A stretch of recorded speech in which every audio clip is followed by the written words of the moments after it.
Од година во година регистарот на пациенти со ретки болести е се поголем. Пациентите и нивните семејства војуваат големи битки, од откривањето на болеста па се до набавката на соодветниот лек. Заклучно со декември 2021 година, овие се официјални информации од Министерство за здравство, во регистарот за ретки болести има регистрирано вкупно 652 лица со околу 70 различни диагнози.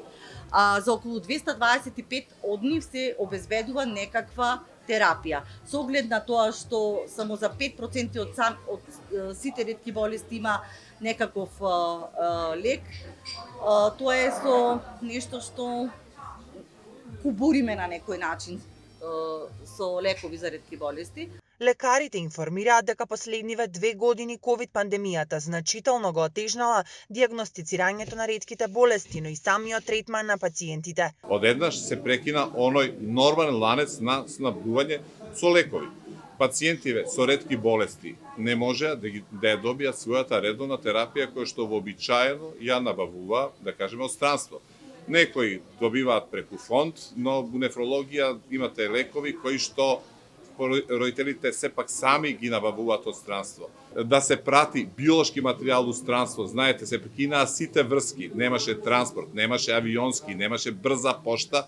Значи, тука имавме големи проблеми и со дијагностика на ретки болести. Ние се соочуваме многу често да пациентите дојдат подоцна во својот од развојот на болеста и обично кога се настанати некои трајни оштетувања, ќе споменам за Вилсоновата болест која е ретка, која е излечива болест, односно се лекува доживотно и доколку се открие навреме и се фати, особено во раниот период, може пациентите да живеат без симптоми, односно да условно излекувани. Од денеска до 28 февруари, месецот кој е редок по своите ретки 28 дена, се одржува 4-та сезона на кампањата Ги запознаваме ретките болести. Во знак на подршка, Самуиловата тврдина во Охрид ќе биде осветлена цел месец февруари. Во боите на ретките болести денеска ќе светнат и општинските згради на општините Охрид, Дебрца и Струга.